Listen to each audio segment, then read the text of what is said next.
What's good, beautiful people? My name is Ronnie. This is Waffle Talk. Welcome to my show. I have a name for it. I got a logo. I added a little something to the intro. I'm pretty proud of myself. I did that by myself, with myself. I got some new toys I'm ready to play with today. I know I'm a little later than I usually am, but I went to the store today to upgrade my cell phone, and for some reason that process is always way longer than what it should be. with all the technology we have, you would think that it would be like you'd be in there for like maybe 10, 15, 20 minutes. I was probably in there all of like an hour and a half right after work. And so I had no chance, no opportunity to actually come home, unwind, set up, and get things together. So here I am. Welcome, welcome, welcome again. I will say welcome to Waffle Talk. All right, this is a safe space for men, men's issues. We can talk like men, the way men are. And if you are a woman and you have what they call a spaghetti brain, then we will. I mean, you can stay. Um, by all means, if you're welcome to learn. If you want to learn anything about men and the way we think and the issues that we deal with, by all means, please stay here. Um, from here on out, when it comes to this show and what I do, I am going to speak more from a informational standpoint. I'm not really going to. Well, I do like the debates and argue. Don't get me wrong. That's why I post the StreamYard link in the chat.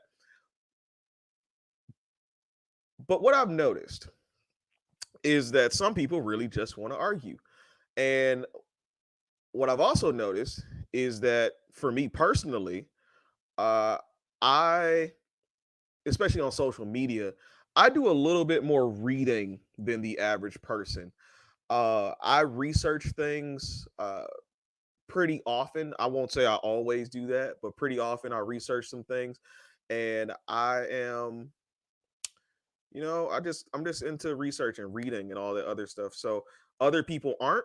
A lot of people speak through their feelings, especially when I get on and I have conversations with women. It's a lot of this is how I feel or how it should be, and what it is just seems to escape people. So, what I've decided is that from here on out, this is going to be somewhat informational, educational. I'll argue with you, I'll debate with you by all means.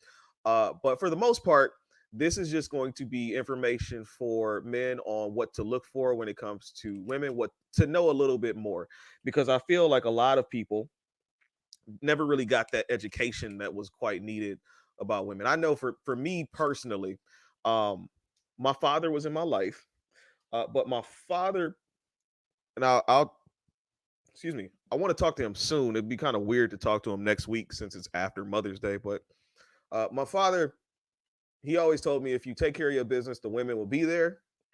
And I think he tried to give me some lessons along the way, but I never really took heed. I was so busy in my hormones, chasing women or whatever, and I had to learn a lot of stuff along the way. I bumped my head quite a bit. So, what I want to do from here on out is really just show other guys who may not have had that guidance, the things that I've learned, what works, what doesn't work, and then just some things that kind of expand your mind and get you thinking a lot differently, which includes today. So we're going to talk about how women can't have it all, or people can't have it all, really. I feel like, and I know this is a conversation I say I want to direct towards men, but I feel like men kind of understand that you can't have it all from a very early age. Um, I was in my class the other day and we were talking about gender equality uh, in class, which I know some people would be like, "Oh my God, he's talking about gender in to kids. I wonder what he's saying to them." And I told them about when little boys grow up, they face rejection very early on. Uh, Boys from a very young age know and understand that you cannot have everything you want. The minute you walk up to the cute girl in class and she looks at you and says, "Ill no, get away from me," you understand then that the world does not bend to your desires. You understand that that woman has a choice, girl, whatever, that women have a choice. You may not be that choice, and you're kind of forced to move on. Um, that's almost like how when people talk about their crushes, they talk about their crushes, and men kind of understand, like, we have celebrity crushes and we kind of laugh it off. uh Women, when I ask about celebrity crushes, they either don't have one, or yeah, they really just usually don't have one, or they think it's so ridiculous that they'll just name anybody. But we understand at a young age. Like I love Serena Williams. As a young kid, I wanted Serena Williams so bad, and I said this before on the show. But I also understood that I don't have what it takes to compete with the men that Serena Williams has access to. That's just not my thing. So we just learn to move on and accept what it is. But I feel like a lot of times with many women, they don't really accept it. I think I think in speech they do accept what it is, but in practice it doesn't seem to be that way. It's always a strive for more, and I think that's one of the like gifts and curses of being a woman is like you always want more, so you're always improving, always trying to get more of something, but at the same time in striving to get more you kind of forget that there's a lot of other stuff that you probably need, but you're so busy chasing your wants, um which is a human issue. But what I find in most cases is that it's a lot of women having these issues. So, all right, let's see. Let's go to the comments real quick. Before I talk about what I want to talk about, Kel said he never met a woman that didn't have a celebrity crush. Uh, I have. I've met women who, when I asked them about their celebrity crush, they would pause and then they would just be like, I don't know, I don't really have one. But I think what that is what I'm learning is that women don't want to be wrong. And so when they say they don't have a celebrity crush, what they're really saying is my dream is so lofty that I know I'm not going to get it. So I'd rather not even just talk. I'd rather not even talk about it. All right. Uh, Kel also said six is when you get rejected by the first girl. When I asked a kid in my class what age he got rejected by the first woman, he said he got rejected first time at 8 years old. I think a lot of us got rejected pretty early on. I know for me, I was always kind of a lady hunter anyway.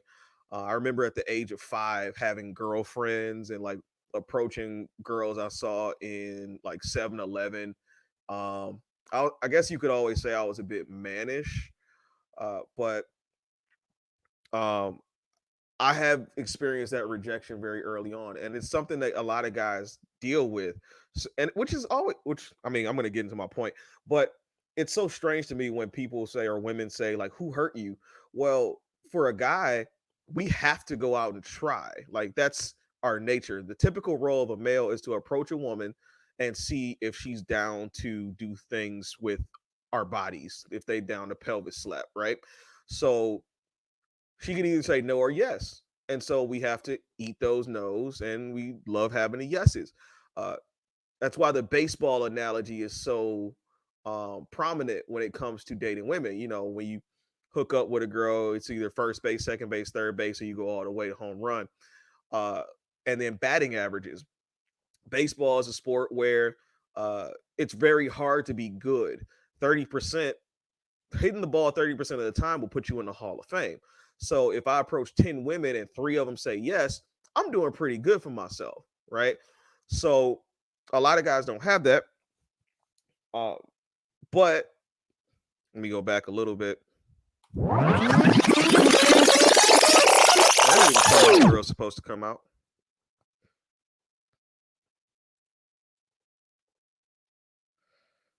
All right, let me double check something real quick. I am going to.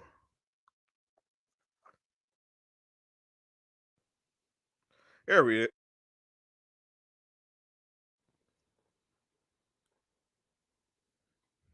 There we go. All right. Let me take it back real quick. So with a batting average of 3 out of 10, 30%, 300, that means that I hit the ball 3 times and I face 7 rejections. All right. So more often than not, as a man, I know what it's like to be rejected because I've been rejected more often than not. Kel, Bruh. really, uh, that's like that's like one hit out of like 16.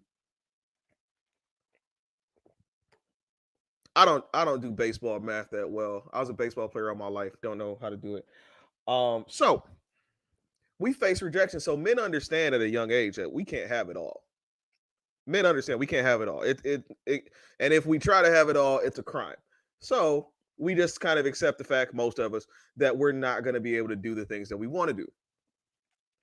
Women, on the other hand, I've spoken to, just they want things, and they want things, and they just seem to keep wanting. And somebody asked a question like, when DMX passed away, he's like, DMX died, and I still don't know what these bitches want. And my answer, as I've heard on Page Phillip and I've seen in my life, is more. Women just want more. So, uh, where does this idea come from? All right. The idea of wanting more, as most people would do, because I don't think a lot of women talk about this, and the the birthplace of this mindset that the modern woman has came from a combination of things: feminism, the feminism, women's liberation, and the sexual revolution, a sexual revolution of women in the 60s, combined with Cosmopolitan magazine and a bunch of other media propaganda. So, excuse me, what I've come across in the last however long is, now why am I able to see comments on that? But okay, so what I've come across in the last few months is a woman by the name of Sue Ellen Browder, who used to be a writer for Cosmo for 20 years. And she says that she was a part of what she calls propaganda to uh, and selling feminist lies to make women believe that they can have everything that they want. So she said she wrote a book called Subverted, How I Helped the Sexual Revolution Hijack the Women's Movement. And I found a video of her doing an interview, and I wanted to give a reaction to that. And I hope, and I'm pretty sure it will work. And I really want to look at this and see, really to show people, or men in particular, where these ideas come from, and really what to expect. Because I think a lot of times what happens is, uh a lot of men have this confusion of, like, why is she the way she is? Well, if you have an understanding of where it comes from, you might have a better understanding of how to handle it. So I want to show this video. I'm also have an article here that talks about how women are born to be moody. So ladies, if you don't think science is going to explain why you are in your emotions all the time, feel free to leave. But I'm going to talk about how women are always moody and why it happens based on science. Let's start first with a video.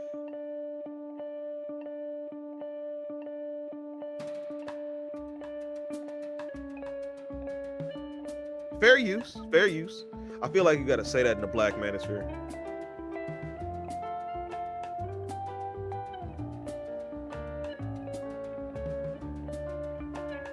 I heard Wyoming is beautiful, by the way.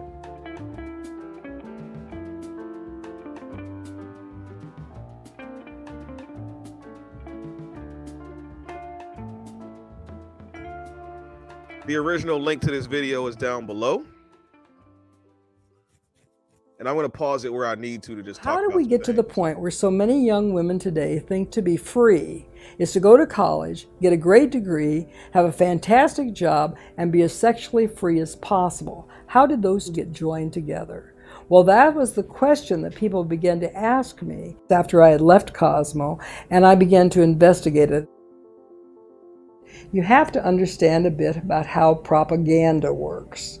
Propaganda isn't just a bunch of lies. People think, oh, propaganda, I can spot it in a minute because it's just a bunch of lies. No, propaganda is very sophisticated. It's half-truth, selected truth, and truth out of context is used. Yeah, propaganda was, I mean, we know I mean, if you went to a US history class, you know what propaganda is, because that was all that was talked about. Well, not all, but a lot of that was talked about when we jumped from like World War I to World War II to the Cold War. Is this idea that the media and these images were coming out that made you believe that certain things were happening and they really weren't. Um, like like Pearl Harbor, they say was an attack on U.S. oil. They didn't know it was happening. When there's studies that would show that yes, they knew it was coming. They just kind of let it happen to make the war, keep the war going. Propaganda against Russia and why we think things the way that they do. We think Russia is the way that it is. It comes from the Cold War era and why Russia is always an enemy in our movies, and even propaganda when it comes to Africa. Now that we have the internet, a lot of this propaganda that we see isn't really. I mean, we can look around it, right? We can see more, because us as Black people, most of us believe that Africa is this deserted place, not deserted place. It's full of like war and animals and trees and people walking around in grass skirts and everything. But in all actuality, they have their urban areas just like we do. So propaganda is a very, very powerful tool. It's not to sell just products, it's also used to sell ideas. The feminist movement and the sexual revolution were two radically different movements. The feminist movement was fighting for equal opportunity for women in education and the workforce. The sexual revolution was fighting for all sorts of sexual freedoms. Cosmo, we pretended that this sexual revolution was a freedom for women. It actually was not. It was actually kind of a slavery. But we pretended it was freedom for women. And over time, as the sexual revolution and the women's movement got identified closer and closer together, a lot of women began to buy into that illusion. So she said something interesting, I thought, about the sexual revolution being a form of slavery. Um, because really what it did, when you think about it, is it really just gave men exactly what they wanted. And it took away the leverage that women had when it came to marriage and relationship and children and everything. Uh, because I mean, you can fast forward up to now, we're dealing with a society where um women will give up sex first and then get hurt when the commitment doesn't come. Well, you already gave him what he wanted in the first place. If we think back to the movie Think Like a Man, the opening credits or the opening scene was talking about how uh, if you really wanted to be with a woman physically, you had to, marry her. Like there was some kind of leverage there. But now that we have this system where women want to be sexually liberated and give it up to whoever they want, whenever they want, there's no leverage in that, because I've ran into very few women who want to wait until there's a relationship. Usually it's date 3, date 4, and then boom, sex. And because they're so worried about men leaving them alone, but you often forget that, hey, there's some kind of they often get their leverage. He wants it that bad, he's gonna do whatever it takes to get it. And even if you do make a man wait 6 months, I've known guys to wait 6 months, bang a chick on the side, and then hit you, and then you gone because you made me wait that long. It's kind of a catch-22.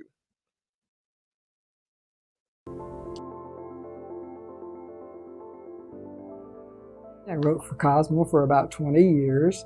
I came out of J School, University of Missouri School of Journalism. I was trained very well to be a good reporter, and then I immediately fell from grace and started writing lies for Cosmopolitan magazine. I was fascinated with Cosmo, and I was fascinated with glamour and sophistication. And I always said I didn't want to be a big fish in a small pond. I wanted to be a small fish in a big pond. And Cosmo to me, was that big pond, and I was the little fish. Ellen Browder was the editor of Cosmo. She's the one that took Cosmo and turned it from a general interest magazine into a sex rag. It's a magazine to help this young woman realize dreams, hopes, ambitions, to help her find a man, keep a man, get him back if he's going, get a new one if he left. I would say to the average woman, that sounds a little ridiculous, right? How to get a man, keep a man, and get him back if he left. Whereas I hear a lot of people saying that, I hear a lot of people or a lot of women will say, like, a man, you can't keep a man, he only stays if he wants to be kept, right? So it's kind of like this oxymoron, not oxymoron, like a paradox. Like, so women think one thing, and then there's this magazine telling them that, hey, you can do this, and then women try, but then they say, oh, you can't, he can't be kept. But no, I don't believe that, but it is what it is.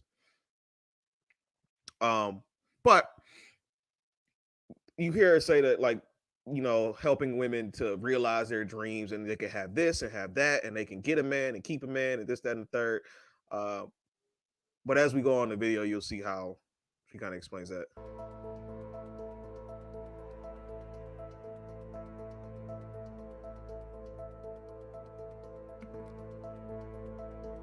Wow.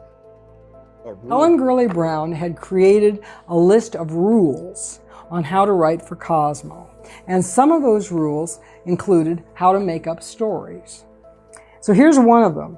Unless you are a recognized authority on a subject, profound statements must be attributed to somebody appropriate, even if the writer has to invent the authority. Here's another one.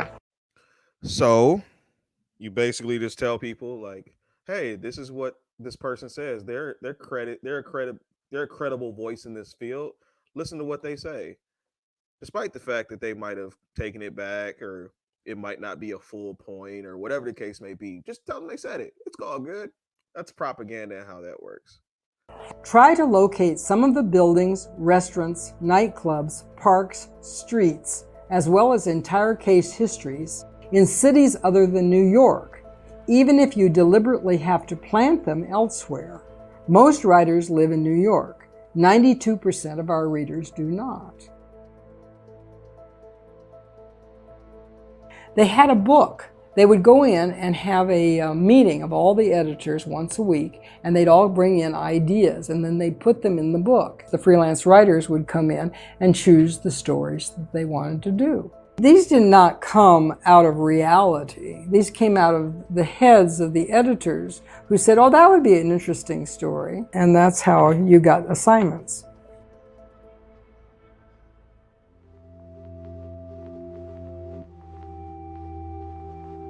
Just some background stuff on her a little bit. I had married my husband in college, and right after college, we went to Los Angeles, and I worked for a newspaper out there. Almost immediately after I got this job, I ended up pregnant. See, I was very delighted with it. The newspaper was not so delighted with it, and at that time, you were fired for being pregnant. And they told me I could only work 5 months into my pregnancy, and then I had to quit. That did turn me into a feminist. And I want to say, like, rightfully so. If you are following your dreams and you're told that you can't follow your dreams because something natural is occurring to you, you're fired. I understand that, how you can become a feminist. I also understand too why the people would fire her, because essentially you're going to be out of commission and really making a lot of things harder on the office for the last 3 months of your pregnancy. So, I mean, I get it. And it's one of those things, like, I mean, rightfully so. If you put women in the workplace, then you have to understand and accept what comes with that. And if being pregnant is a part of that, then you just kind of had to roll with the punches, which is why now maternity leave is a thing. And also paternity leave. Can't wait to see what that's like. Then I found out, of course, there were other things that women were being discriminated against in those days. Now, this was 1969. A married woman could not apply for credit in her own name. There were help wanted ads, help wanted male and help wanted female. Women couldn't go to law school or medical schools in many cases. So there was a lot of discrimination going on, and that is why So many women of my generation identified with the feminist movement.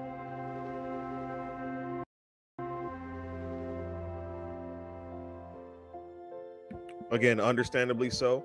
Prior to the sexual revolution, abortion Betty wasn't a part of Friedan, women's. she and a number of women had gotten together and started the National Organization for Women.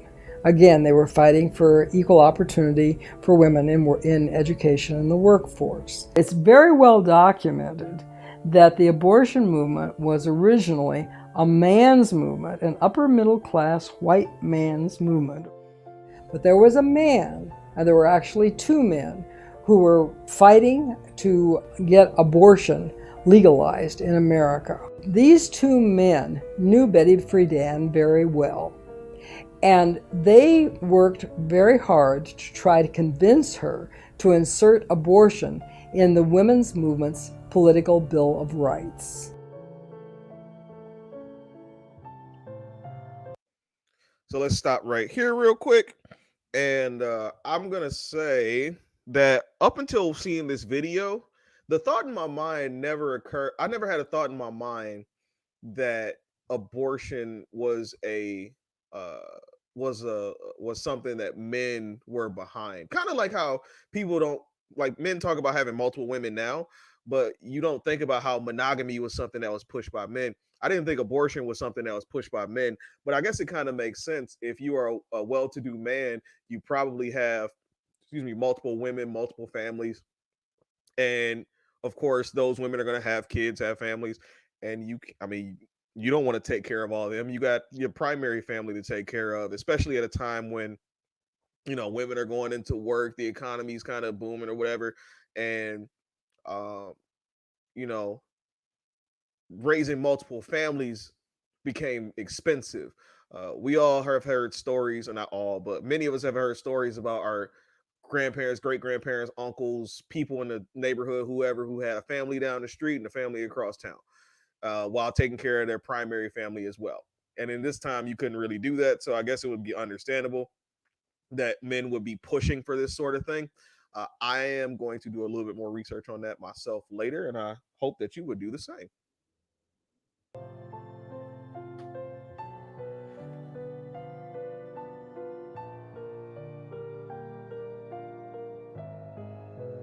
The media were not in that room that night. That was a closed door meeting. And then let's go back a little bit. She put it in last minute.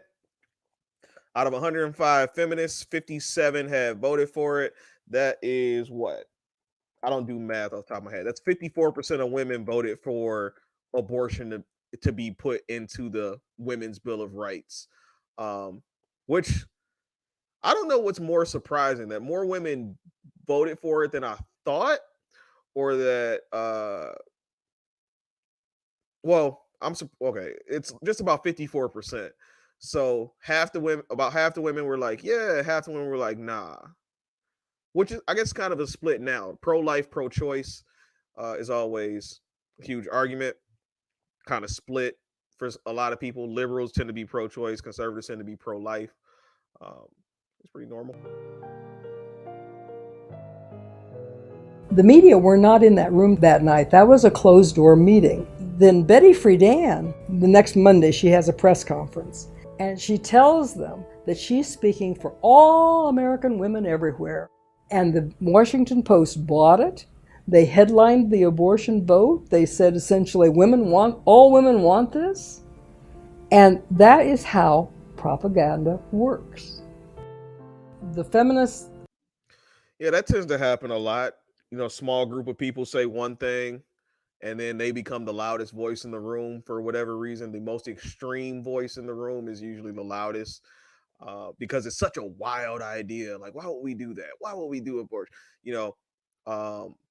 Even in the Senate and Congress, you have to have quorums, 2/3, 3/4, sometimes a majority. But I would feel like this would be a pretty big deal. You might want to get a 2/3 vote on something like that, but they push for it.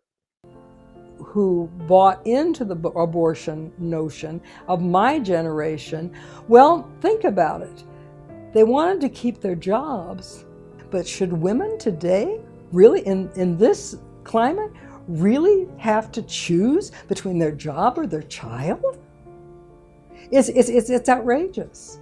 Why was I pro-choice for years? Partly because I was going to be fired for being pregnant. I thought that was my only choice.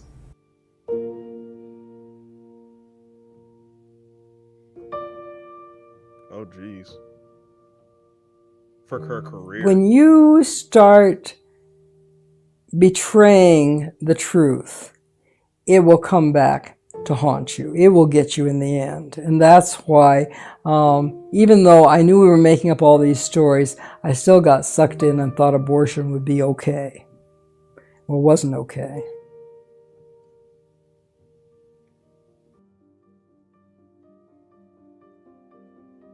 My husband wanted to join the Catholic Church, and I said, I'm not going to join that patriarchal old church. And then I read the Catechism. This was not the nasty old Catholic Church I'd heard about. This was about joy and freedom and love and beauty and forgiveness and all of the things. I went to the priest. I was terrified. My knees were shaking going into that confessional because I was going to tell him about that abortion. And I did. And he was just so wonderful. And he said,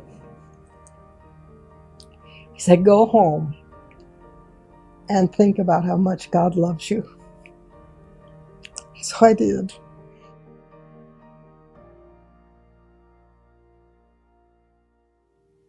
It was the most beautiful thing, and I was healed from it.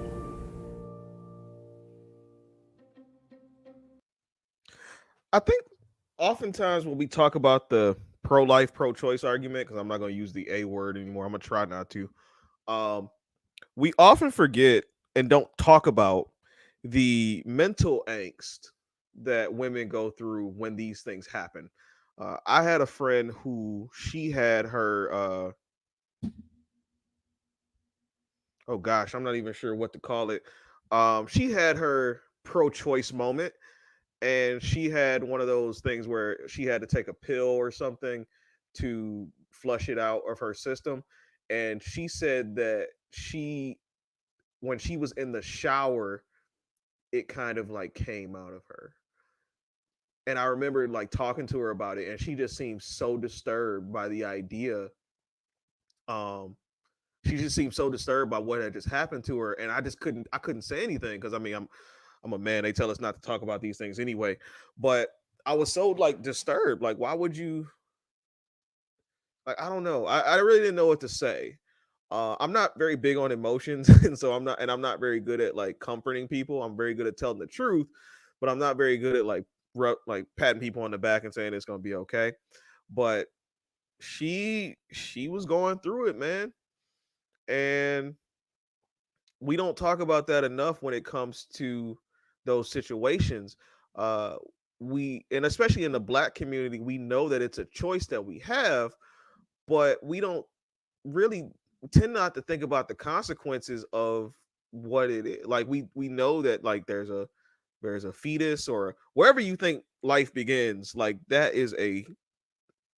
a being, right? So we know that it's a being. We know that we're going to eject it out of us, but we don't think about what might come afterwards. I mean, we've seen all the movies and the propaganda, the emotional part of it, but like you never really know how strong it is until maybe even sometimes you see what that child might look like. Um, and no, you're right. People are not educated enough about that scoop. Keep playing it.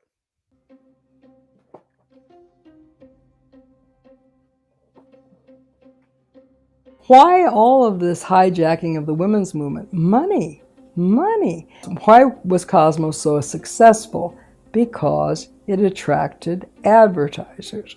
Why did it attract advertisers? Because it worked.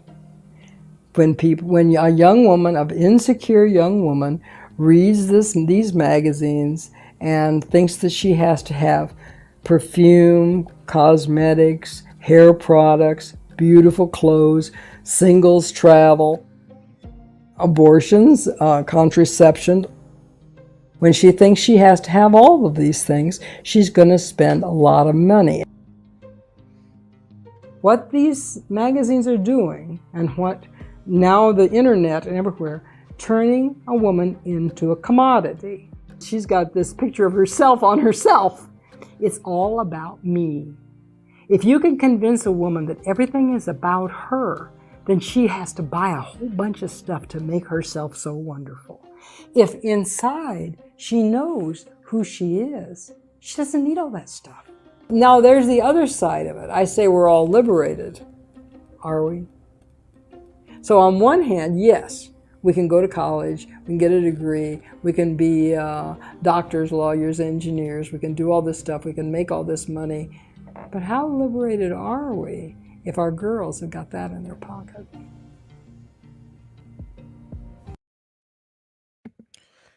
And as a teacher, I can say that, and I mean I see it in my peers too, because we were kind of the first generation to actually experience the smartphone.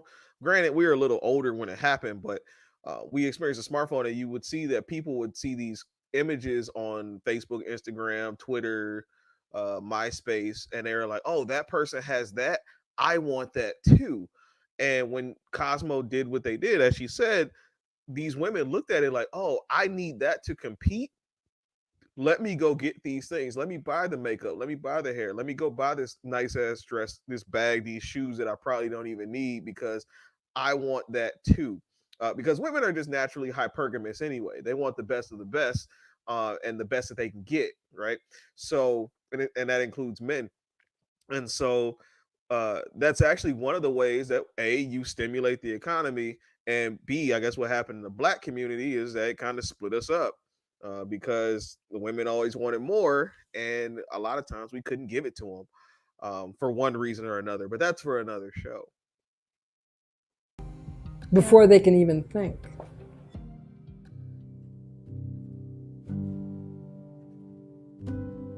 That's the book she wrote. I want to pick that up one day. People think that we've got mothers who want to stay at home and feminists who want to work. No. The real battle in our nation is between feminists who are for abortion and feminists who know the difference and are against it. There is such a thing as pro-life feminism, and that in fact, pro-life feminism is the authentic feminism of the 21st century. Obviously, I don't want to take more credit than I deserve for all this evil. but I think that I was certainly part of the evil empire, if you will. And what I would like for it to come out is for young women today to tell them the truth so they could see how my generation got it wrong, why we got it wrong, and how they can do better, how your generation can do better.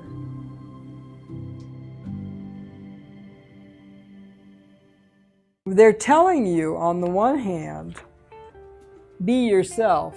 On the other hand, they're saying, you're not good enough the way you are. Buy all this stuff to be beautiful.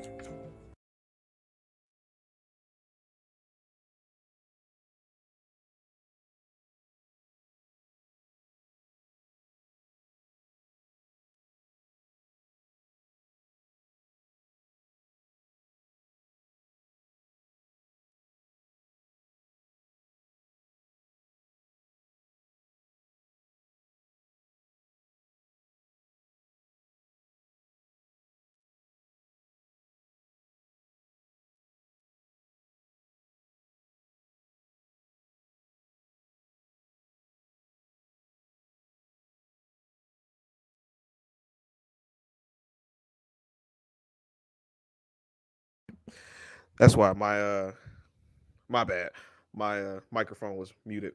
But that's often what we see in our community. Like I was saying, is the paradox in that women are told, or women are telling people like, "Hey, accept me for who I am. I'm beautiful. I'm this. I'm that. I'm whatever," and you're gonna take it how it is. And then on the flip side of that, like most people, they're insecure and they are doing whatever they can to, make themselves more than what they really are, whether it be makeup, dresses, losing weight, whatever the case may be. Kind of like with big girls, right?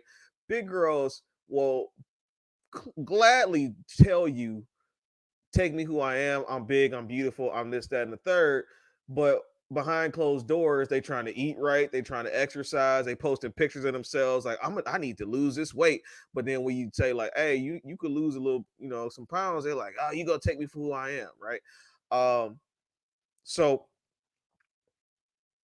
there's this paradox that was created where you're not good enough however you are. Like it's almost like breeding a constant insecurity that people are trying to fill.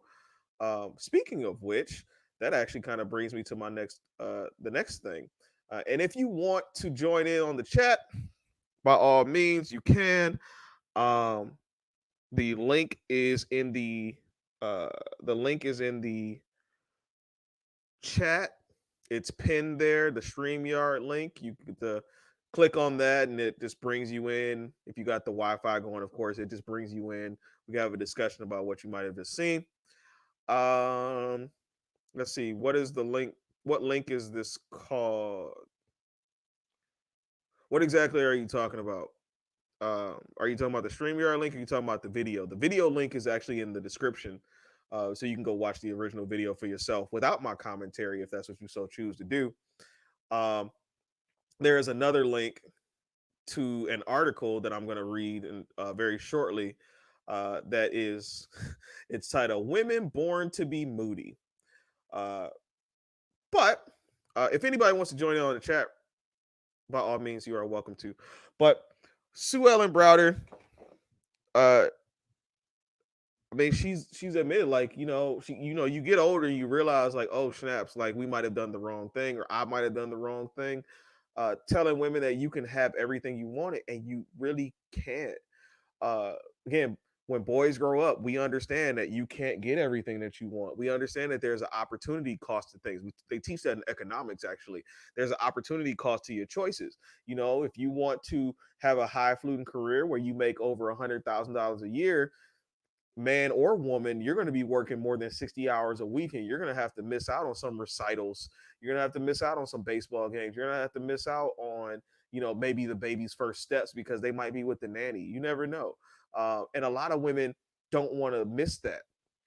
But so you can't have both. You're not going to make, you're not going to have a 40-hour a week job and make six figures. It's just not going to happen. You're going to be busting your ass. All right. If you want to focus on your career for the first 10, 12 years of your life with very little dating experiences, you just have like pelvis slap buddies. And then you get to about 31, 32, and all of a sudden you want to date. You don't have any practice in dating because you chose your career. You chose to focus on getting the highest paid job, making six figures, and doing all of that. I've actually met women and been with women on dates who are like 31, 32, 33, and they like busted their ass to get to where they are. And they're looking, not they're not looking desperate, but they're looking like, for something because, they're 31, 32. Mother Nature is knocking, the biological clock's ticking really loud. They want to be with somebody. But it's not even about you being older, really. I mean, for me anyway. I mean, I'm 31. I don't have any kids, so I'll take the young chick any day. But at the same time, you don't have practice in being with somebody. And we all know that by the time you reach what, 28, 27, 28, 29, we tend to be really just focused on ourselves, and we tend to be stuck in our ways. And so when you get to 31, 32, 33, you're going to look for somebody who is going to really adapt to your lifestyle because you're stuck. And it's very hard and difficult for women to uh, adjust to a man in that way. I got a chat here from Kel. Big money right here. How young you talking? Uh, was it what the they say the limit to where it's, or the minimum to where it's not weird, is half your age plus 7. So I am 31, which will put me at 15 and a half, plus 7 will put me at 22 and a half. So about 22, 23 is about as young as I'll go. Um, the youngest I've ever talked to was 24, which was very interesting because this new generation of kids is something else. Because mind you, and I hate to say it on this platform, but mind you, my first year of teaching was 6 years ago. So many 23, 24-year-olds were students of mine. So it's kind of weird, but uh 23, 24, that's about as young as I'm gonna go.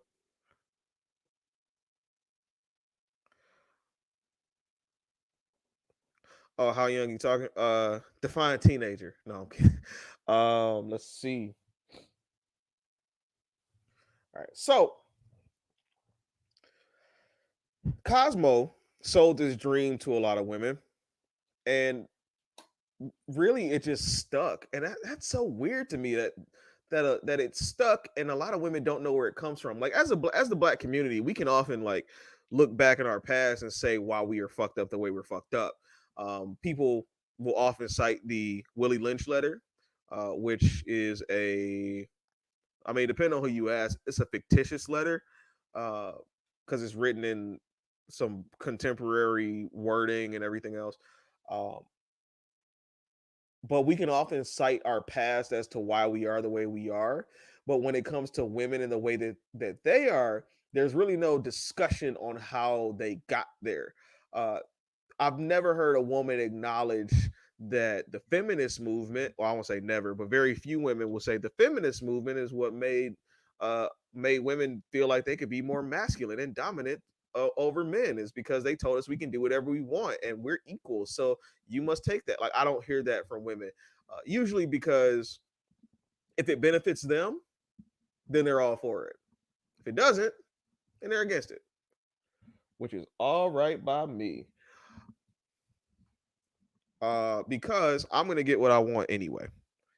I'm a firm believer that I can probably get whatever I want. I mean, as far as women go, so I'm not too concerned about that. Let me fix something real quick on my camera.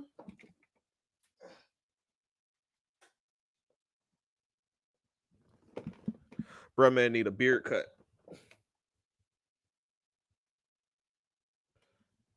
I was gonna I was gonna get one, but ended up not being a thing. So where we at? Where we at?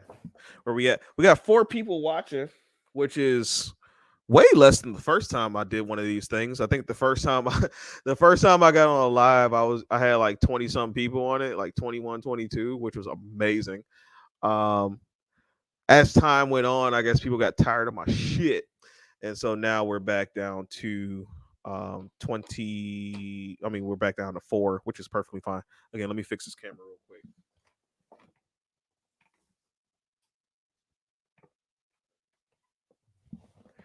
There we go. All right. So before I go on to this next thing, don't forget to like, share, subscribe, donate to the channel. Waffle Talk on YouTube. Subscribe to my YouTube channel. Just a quick update. The last episode on my own personal Facebook page will be on May 12th.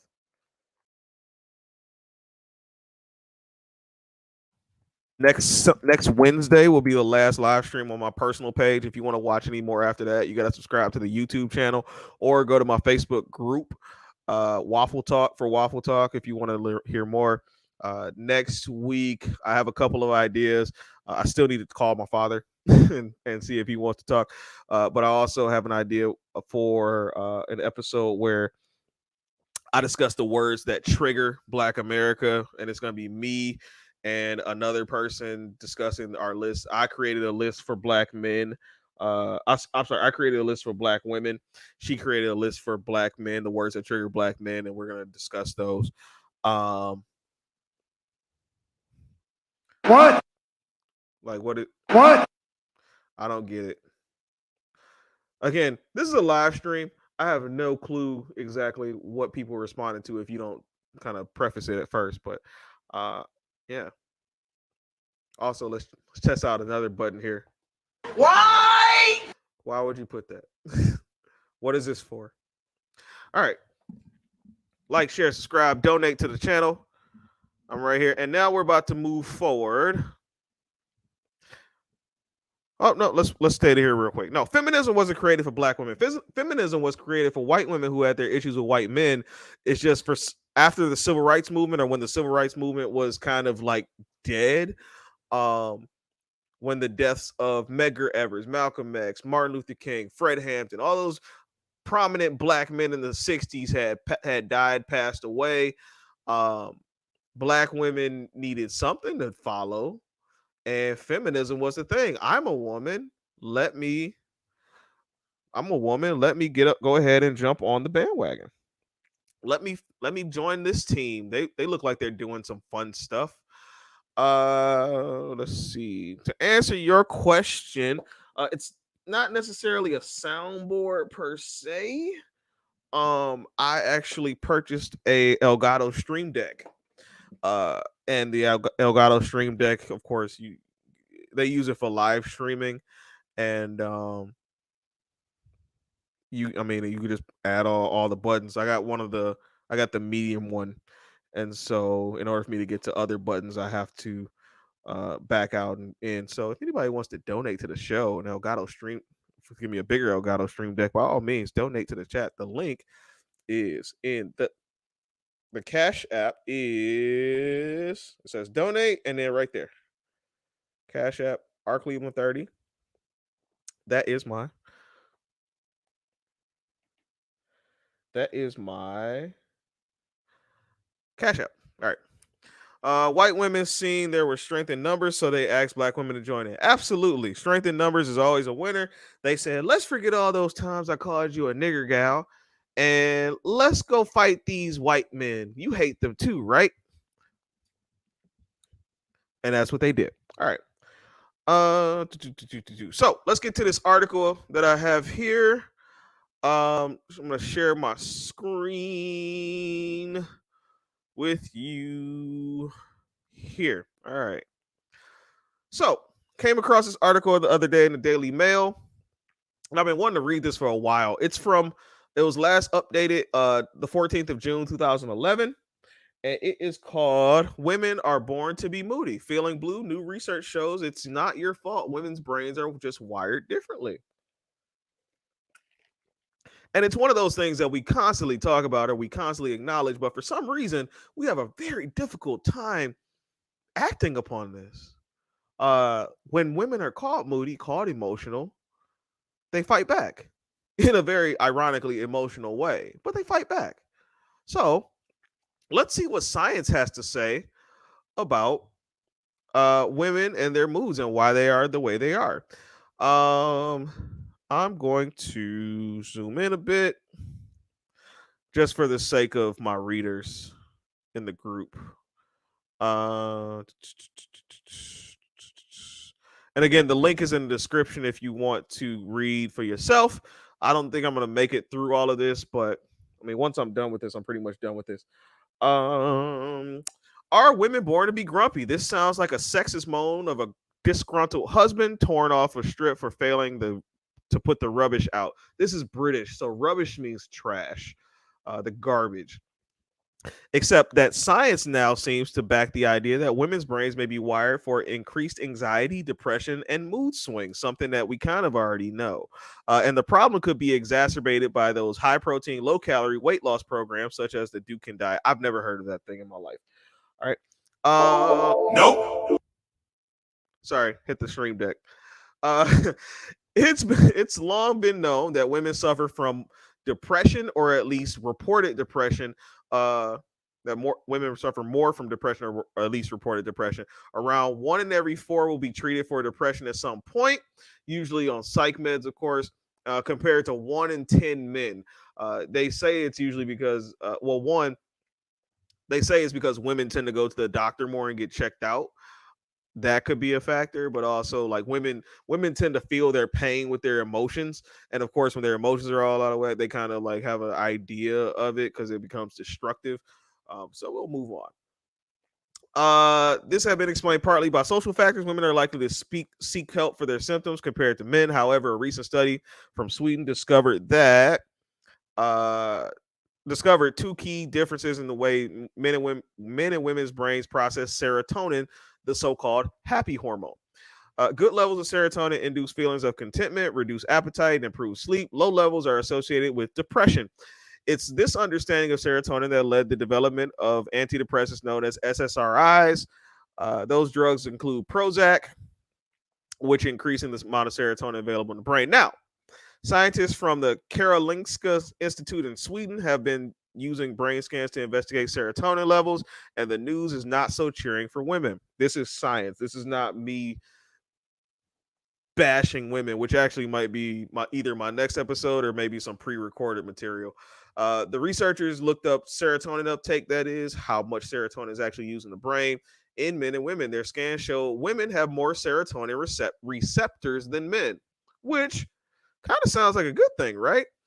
Um, but we're gonna go down. Keep reading. Every cell in your body has receptor sites on the surface. These only instead of petrol or Jenser's pasties, cell receptor sites allow substances such as nutrients and hormones in and out.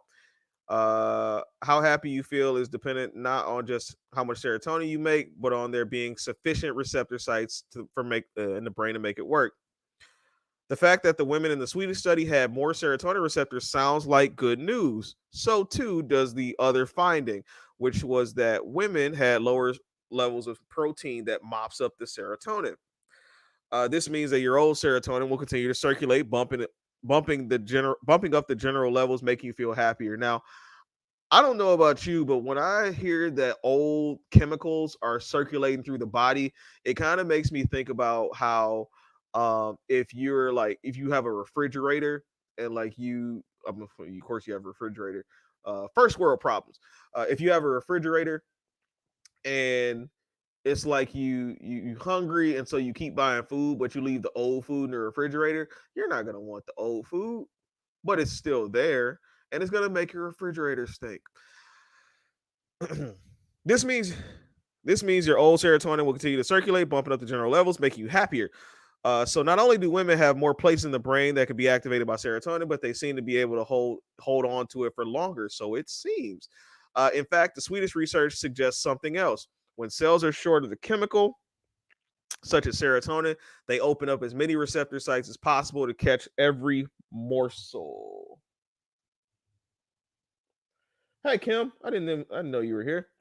The cells that need it increase their number of receptors to try to make the most of the little that is available. It's a bit like tipping your bowl to catch every last drop of delicious soup. For women to have more serotonin receptor sites and be holding on to available serotonin longer seems to indicate they had too little available in the first place. Other research backs this idea that women make less serotonin than men.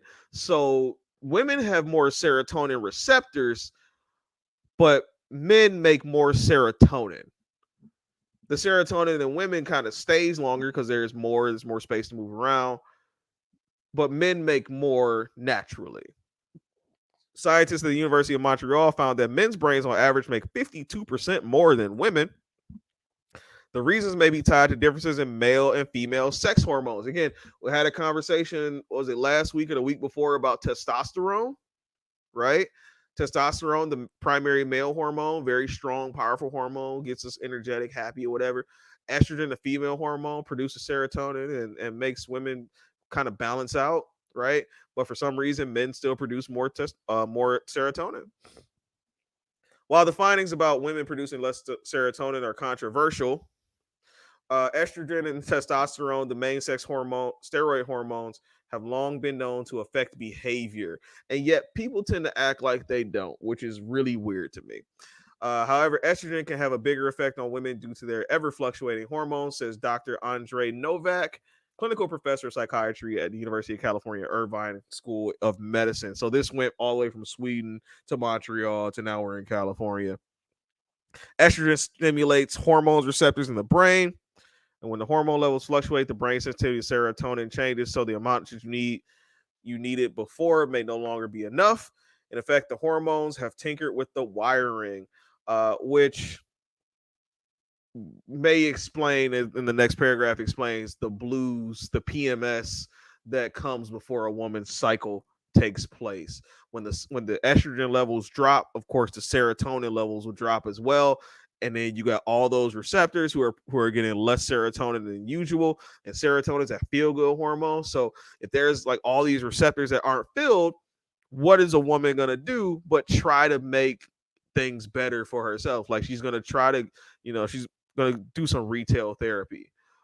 She's gonna go to the salon. She's gonna do things to make her feel better about herself, whether that's wearing makeup or dressing nice or going out to the club and having a guy walk up to her and say, "Hey, can I get your number?" And she's like, "No, I'm good," because she just want to feel good about herself. You know what I mean?